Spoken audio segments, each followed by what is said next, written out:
तमाम देखने और सुनने वालों को अस्सलाम वालेकुम। आप देख रहे हैं इस्लामिक स्टोरीज बाय मजमन नूर।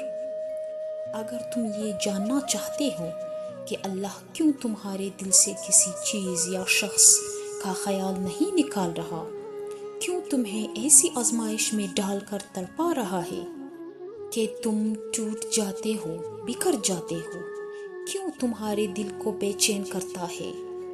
जानते हो क्यों?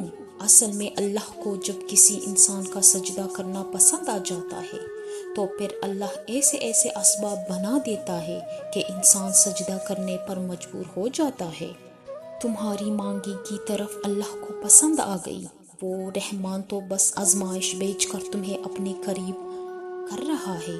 याद रखो, अल्लाह तुम्हारे दिल से किसी चीज़ का ख्याल तब तक नहीं निकालता जब तक तुम्हारे नसीब में उसने मिलने की गुंजाइश रहती है। सुनो, जब तुम टूटकर अल्लाह को पुकारते हो तो कुरान पाक में मेरा रब फरमाता है, मैं तो तुम्हारे पास हूँ। जब कोई पुकारने वाला मुझे पुकारता है तो मैं उसकी दुआ कबूल करता हूँ। तुम जान लो कि जिन मुश्किल लम्हों में तुम सब्र कर रहे होते हो तो अल्लाह किन किन जरियों से तुम्हारे लिए मदद तैयार कर रहा होता है।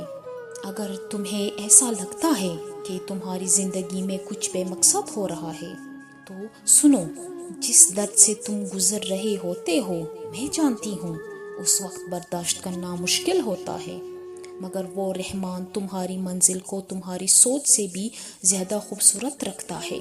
सुनो, अल्लाह की मोहब्बत इतनी खास है कि अगर तुम जाए नमाज पर सिर्फ सर झुकाकर बैठे रहो तो कुछ ना भी कहो, वो रहमान तुम्हारी इस खामोशी को समझ लेगा। वो मेहरबान कुछ लम्हों बाद तुम्हारे दिल में ऐसा सुकून उतारेगा कि तुम्हें लगेगा कि अल्लाह ने तुम्हारी परेशान दिल को समझा दिया हो, और वो रहमान तुमसे कह रहा हो कि तुम मुझसे नाउम्मीद मत हो, मैं हूं ना, सब ठीक हो कर दूंगा। याद रखो, अल्लाह तुम्हारी चाहत से इनकार नहीं करता। वो तुम्हारा सब्र संभाल कर रखता है। वो तुम्हारी सदाएं रद्द नहीं करता। और जानते हो, जब तुम सब कुछ अल्लाह पर छोड़ देते हो तो वो अल्लाह भी तुम्हारे यकीन को कायम रखता है, और जल्द ही तुम्हारी सारी मुश्किलात ख़त्म हो जाएंगे। तुम्हारी हर दुआ कबूल कर ली जाएगी और तुम्हारा इंशाअल्लाह अल्हम्दुलिल्लाह में बदल जाएगा।